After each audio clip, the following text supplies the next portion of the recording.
Wish ए happy army day. हम लोग आज 78th आर्मी डे सेलिब्रेट करने जा रहे हैं। मैं प्रभु का बहुत धन्यवादित हूं कि प्रभु ने हमें ये 78th आर्मी डे सेलिब्रेट करने का अवसर दिया। हर यूनिट का, हर रेजिमेंट का एक अपना दिन, एक अपना मोटो, एक अपना स्लोगन होता है। लेकिन सारी मिलिट्री, हर यूनिटी रेजिमेंट्स जैसे एएससी हो गया, ग्रेनेडियर्स हो गया, आर्टिलरी हो गया, बहुत सारे हमारे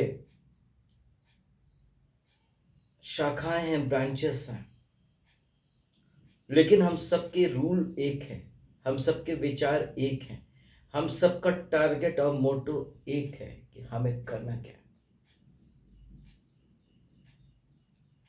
मैं प्रभु का बहुत आभारी हूं कि वचन में प्रभु जी जोशुआ 1:9 में कहते हैं,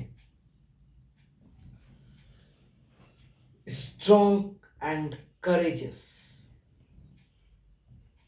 strong and courageous. Indian army दिन प्रतिदिन स्ट्रॉन्ग होती चली जा रही है। मैं प्रभु का धन्यवादित हूं, इस वचन के अनुसार होते चला जा रहा है। और तो और करेजियस, हिम्मत, हमारे में हिम्मत, और हम हिम्मत अपने देशवासियों के लिए देते हैं। इस देश के लिए हमारे जवान सब बॉर्डर में अपना दुख दर्द सब चीज छोड़कर, अपनी फैमिली को छोड़कर बैठे। आर्मी का एक नियम है, यदि ऑर्डर पास हुआ है, यदि आपकी शादी हुई है या कोई मर भी गया हो और ऑर्डर हुआ है, एट द मोमेंट हमको अपने घर को चेकआउट करना है। क्योंकि इंडियन आर्मी का रूल है, first country and then family. मैं प्रभु का धन्यवादित हूं और इस मोटो को देख करके हमें मोटिवेशन मिलता है, वो डिसिप्लिन मिलता है। हम अपने लक्ष्य से नहीं हिलते। जब हम बॉर्डर में होते हैं, हमारे बंदे होते हैं, कोई भी पीछे नहीं भाग पाएगा, कोई भी पीछे नहीं भाग सकता। नोबडी।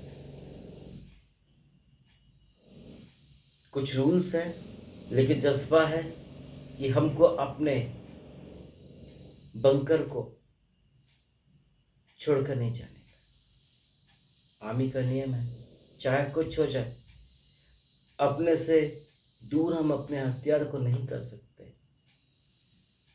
कभी कभी एचएम और मेजर साहब राउंड पर होते हैं, लाइन में बंदा सो रहा है और वेपन उसके पास है, वो उसको लेने की कोशिश करता है। उसकी नींद इस प्रकार होती है, कुत्ते की नींद के बराबर। एक आहट, एक सुई के आहट में वो उठ जाता है और गन तान देता है। और यदि ऑफिसर है या उससे सीनियर आया तो सैल्यूट देके उसे आदर करते हैं।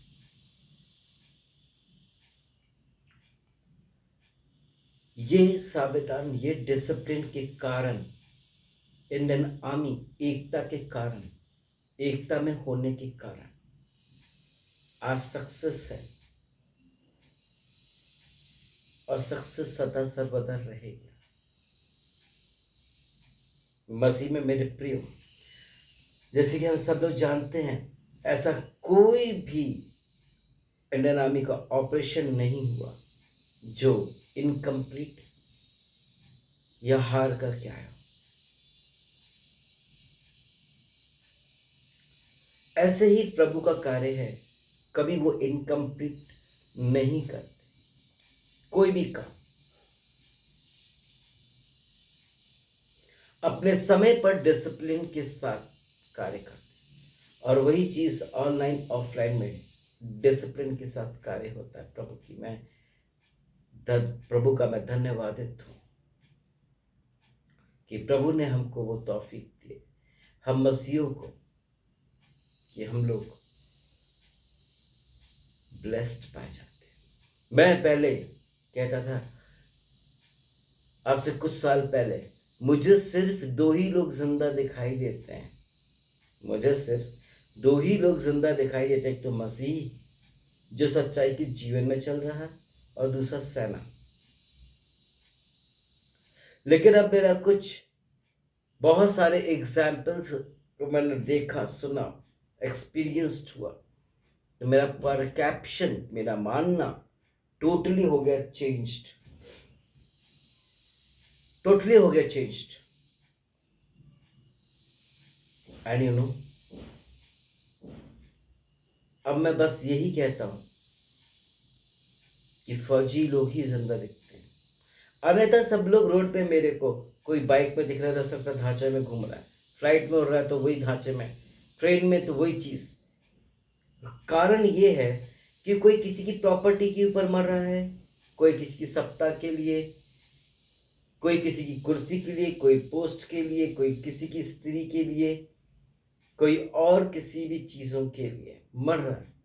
कोई नौकरी पाने के लिए, कोई ठंड में मर रहा है तो गर्मी में मर रहा है, कोई महंगाई में, कोई बेरोजगारी में मर रहा है, कोई, ये सब चीजें हैं।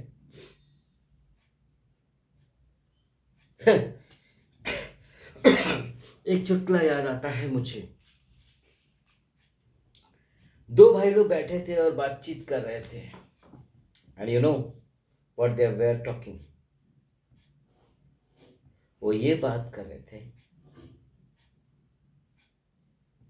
हम गरीबी बहुत अच्छे हैं, हम गरीब ही बहुत अच्छे हैं, हमें क्या मतलब ये आईफोन का रेट आसमान को छुए या हवाई जहाज की टिकट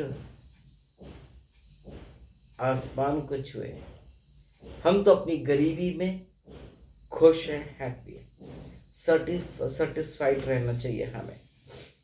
प्रभु ने इंडियन आर्मी को जिस तरह स्ट्रांग बनाया, वो कारण ये भी है कि हमारे इंडियन भारतीय सेना में एकता है, डिसिप्लिन है, यूनिटी है।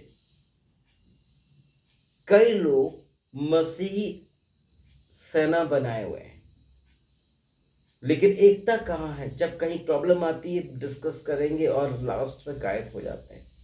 पर अदर जगह पर हम देखा जाए तो उनके अंदर इतनी यूनिटी रहती है कि वो गलत काम करने के लिए एकदम दौड़ लगा लेते हैं। That is very wrong, that is very wrong.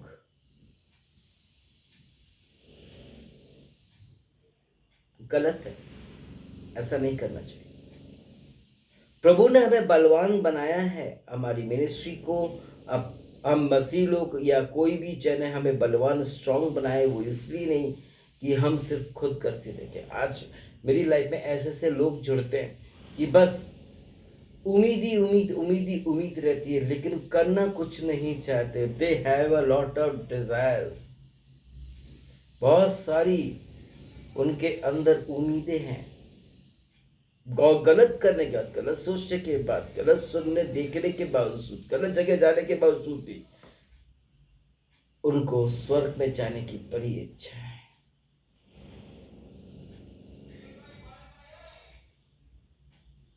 ये मेरा सब्जेक्ट नहीं है स्वर्ग, लेकिन कभी प्रभु ने अगुवाई किया तो बताऊंगा जरूर से मैं आने वाले दिनों में। व्हाट इज हेवन, वहां पर क्या है, उसको डिफाइन ब्रीफ करूंगा यीशु मसीह के नाम से।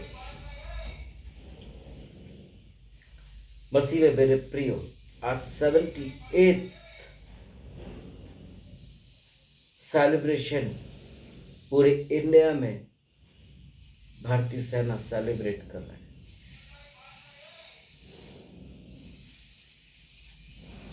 यह हमारे लिए बड़ी खुशी की बात है कि आज के दिन में इंडियन आर्मी को स्थापित किया गया इस देशवासियों के लिए। पर हमको तो स्थापित तो उसी समय प्रभु ने कर दिया था जब 2000 लोगों पर आत्मा प्रभु ने उंडेला, यानी कि प्रोटेस्ट हुए, हम बचाए गए। प्रभु ने शैतान से लड़के प्रोटेस्ट किया हमें। हम ये क्यों भूल जाते हैं? उन्होंने हमें स्ट्रेंथ दिया है शैतान से लड़ने की, उन्होंने हमें करेज किया है शैतान से जूझने के लिए, फैमिली से, परेशानियों से, हर दुख और मुसीबतों से। ये sister, am I correct brother? प्रभु ने हमें स्ट्रॉन्ग बनाया है, दुआ, प्रार्थना, आराधना करके हम और आगे बढ़ सकते हैं। यस, पर हम अपने कर्तव्य को भूल गए। पर इंडियन आर्मी का जो रूल है, नियम, वो नहीं भूला। एक एग्जाम्पल देके खत्म करता हूं। क्या हुआ था, एक बंदा था, थोड़ा सा बुखार हो गया, क्योंकि फर्स्ट टाइम उसने मेहनत किया था हमारे एनडीए में ट्रेनिंग के समय पर। इंस्ट्रक्टर साहब इंस्ट्रक्ट कर रहे थे, बिगुल बज चुका था,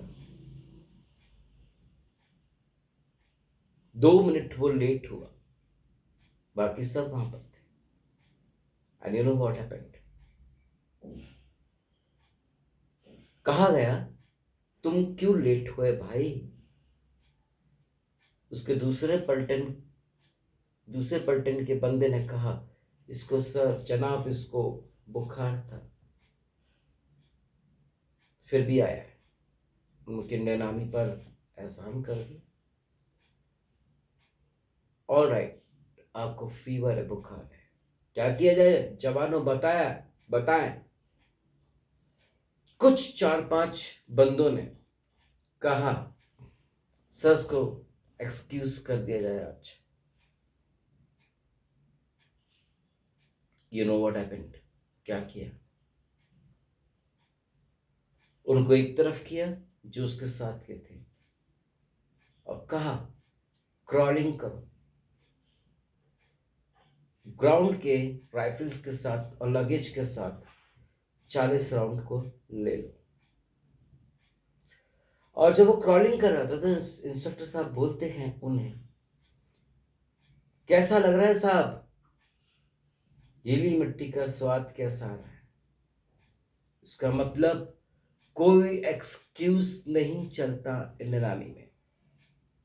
एज इट इज, जब न्याय होगा हमारा, चाहे हम कितने भी बड़े दास हो, चाहे कितने भी बड़े मिनिस्ट्री के ओनर हो, चाहे कितनी बड़ी हमारी सेविकाई हो, यदि हमने गलत किया है तो प्रभु एक्सक्यूज नहीं करेंगे। और अंत में दिया है प्रभु ने कि बहुत सारे भविष्यवक्ता उठ खड़े होंगे और कहेंगे, हे प्रभु, मैंने तेरे लिए ये किया, वो किया, ऐसा किया, वैसा किया। और प्रभु जी क्या बोलेंगे?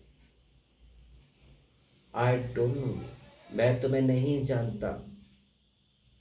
जरा सोचे, जिनकी फैमिली से वो फौजी दूर रहते हैं और डेड बॉडी आती है। ऐसे कई वाकई हो चुकी है कि ये शादी हुई और तीसरे दिन में उसको ऑपरेशन के लिए उसकी छुट्टी कैंसिल हुई और चला गया, और तीसरे दिन के बाद, अभी 2 साल पहले की बात है, 1 साल पहले की बात, उसकी डेड बॉडी आती है, उस बंदे की डेड बॉडी आती है। ये सैक्रिफाइस होता अपने देश के लिए, अपने परिवार के लिए। और वचन में भी प्रभु जी यही कहते हैं, घर में रह के सेविकाई नहीं होती, दूर दूर जाके सुसमाचार प्रचार करो और पिता पुत्र पवित्र आत्मा के नाम से बपतिस्मा दो।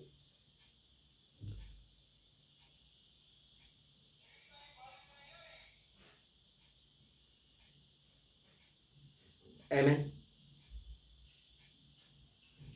एक सिमिलरिटी समझाता हूं। डॉक्टर चाहेगा कि उसके बच्चे की शादी डॉक्टर के साथ ही हो, कारण उनका स्टेटस, कारण वो एक दूसरे के टाइम को समझ पाएंगे, क्योंकि कभी भी कोई भी पेशेंट आ जाता है, कभी भी सर्जरी प्लान किया जा सकता है, कभी भी कोई इंसिडेंट होने लगता है, कोई भी गंभीरता में डॉक्टर के पास हॉस्पिटल में पहुंचता है एडमिट होने के लिए। इसलिए ताकि वो एक कपल एक दूसरे की प्रॉब्लम्स को समझे, इसलिए हमारे पास्टर्स पे ऐसा क्रिश्चियनिटी में नहीं है। होना चाहिए, पास्टर को पास्टर के साथ शादी इसलिए करना चाहिए ताकि वो समझ पाए कि सेविकाई क्या होती है। एक जगह रह करके नहीं आती, एक ही भवन में होकर नहीं हो जाती।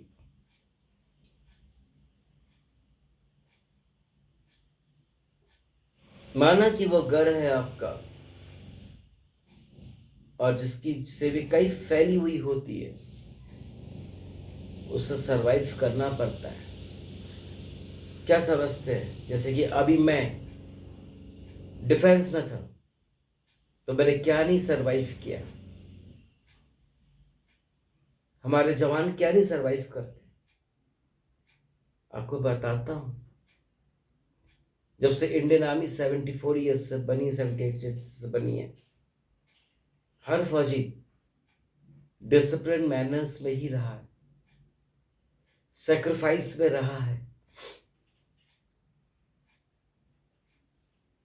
टाइम पर पानी नहीं मिल पाता है, जो जानवर पानी पी रहे हैं उसको छान की पीला बंदा, खाने पीने को नहीं मिल पा रहा है, सांप को तक की छील के खा जाता है।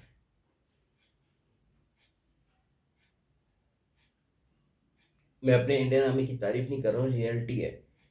कोई ये नहीं देखता है कि एक टेररिस्ट कैदी पेड़ के अंदर जंगल में छुपा है तो उसको कैसे ढूंढते हैं, कैसे सर्च ऑपरेशंस होते हैं उसके खिलाफ, बहुत ज्यादा सरवाइव होता है। मैं कहता हूं बार बार, कई जवान आते थे, कई एक यूथ आता था और आज भी आते, कहते कि हमको इंडियन आर्मी को ज्वाइन करना है। मैंने उनसे पूछा क्यों? उसमें फैसिलिटी बहुत है, उसमें पैसा बहुत है। ऐसा नहीं है, कमाई के बहुत सारे जरिए हैं, आईटी है, डॉक्टर्स इंजीनियर्स हैं, न जाने क्या क्या है, बिजनेसेस हैं, बहुत कमा सकते हो। यहाँ पे कम सैलरी में सरवाइव करना पड़ता है। एक बंदा फौजी, राइट, छुट्टी से आता है और उसके फ्रेंड्स को पता चल जाता है कि वो आ रहा है, उसको स्टेशन में, एयरपोर्ट में लेने भी आएंगे। Amen? That's very good. That's very good in nature. Surprise करता है अपने घर में। जैसे दोस्त मिलता है, यू नो व्हाट हैपेंड, वो बोलता है यार तेरी बाइक कहाँ गई? उससे बोला यार अभी मेरी शादी होने वाली है, मैंने बाइक बेच दिया और मैंने पार्टी को बोला कि मुझे एनफील्ड चाहिए, बुलेट चाहिए। भाई तो कैंटीन का कार्ड तो लाया ना अपने साथ, दारू वारू, बाइक खरीद लेंगे। वो चुपचाप सुनता है, हाँ मैं लाता बंदा। यही होता है रियल लाइफ में। और उसके बाद घर जैसी पहुंचते सरप्राइज करने के लिए बड़े खुश रहते हैं, अरे बहुत अच्छे मौके पर आए, बहन की शादी हो रही है, अरे यार तू कैसा है, कैसा रहा सफर, कैसा रहा बटालियन के लोग, वो सब कोई नहीं पूछेगा, चाहे फ्रेंड्स हो चाहे रिलेटिव हो। I am telling you very truth, कोई नहीं पूछेगा, नोबडी।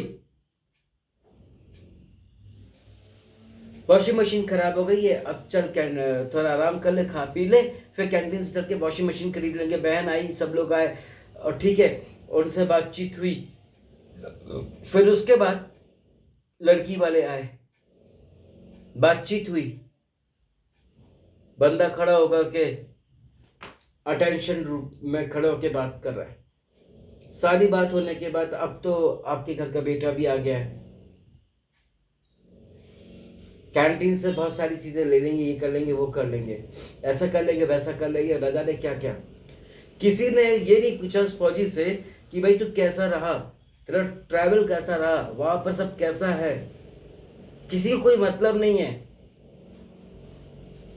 ठीक उसी तरह किसी को किसी के दुखों से, परिवार से, चर्च से, मिनिस्ट्री से मिलके किसी के अंदर कुछ नहीं करना, यूनिटी नहीं है, इसलिए टूट जाता है। अब देखिए, अब हम जानेंगे कैसे वो परिवार निराश होकर टूटता है।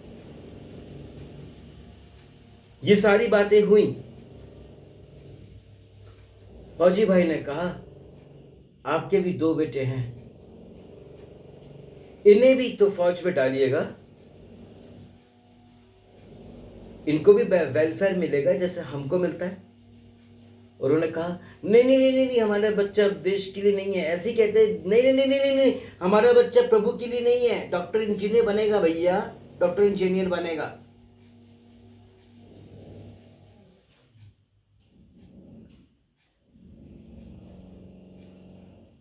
डॉक्टर इंजीनियर बनेगा।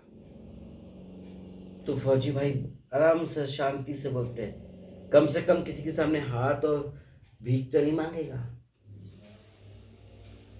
फिर बोलते कि अरे सर आप कैसा बोल रहे हैं, ये वो ऐसा वैसा।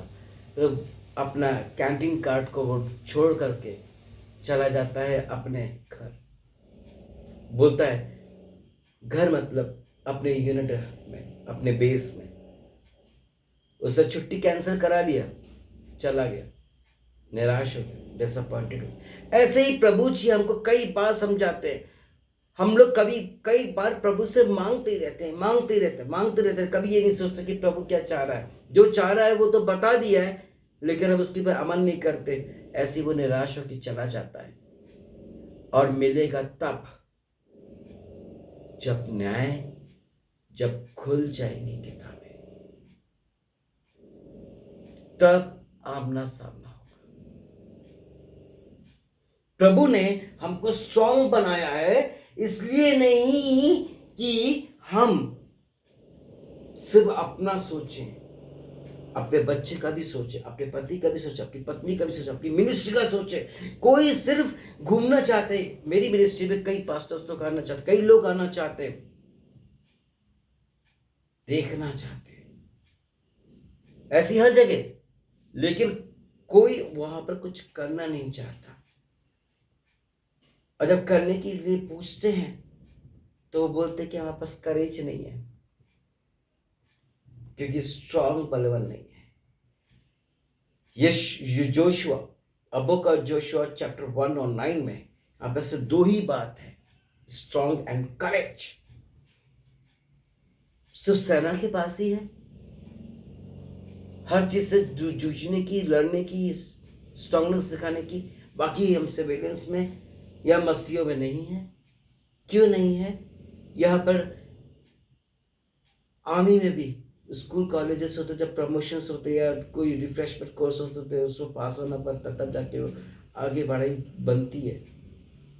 यहाँ पे मैं मसीहत में भी प्रतिदिन परीक्षाएं होती है, जिस पर कि हम गिरते हैं, झूठ बोल के, गलत सोच के, गलत बोल के, गलत जगह जाके, गलत चीजें उठा करके। I'm telling you very truth, my dears. It is 100% wrong. प्रभु हमको 2 चीज जो सिखाए हैं, वो हमको वहीं तक नहीं रहना है। हमको कहां तक रहना है? हमेशा बने रहना है स्ट्रॉन्ग और करेजियस में। और याद, दुआ प्रार्थना में। और वो कैसे मिलेगा? दुआ प्रार्थना में, चर्च जाने से। और उसके बाद दुआ प्रार्थना भी करो, चर्च भी जाओ, उसके बाद गलत सोचो, गलत बोलो, तो कोई मतलब नहीं निकला दुआ प्रार्थना करने से।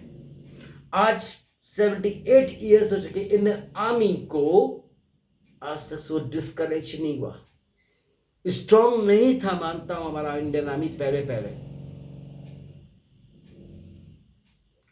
दिन प्रतिदिन ग्रोथ कर रहा है। हम कब ग्रोथ करेंगे?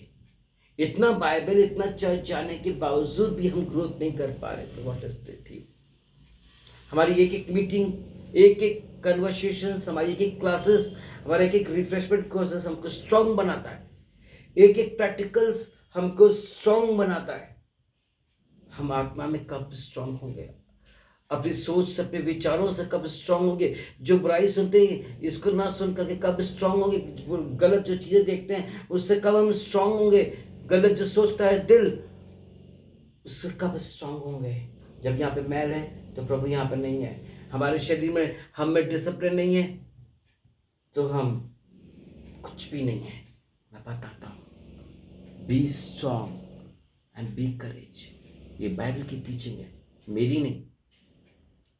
चाहे तो जोशुआ 1 आज उठा के खुद पढ़ लीजिएगा, प्रभु आपको बरकत देंगे। देखना।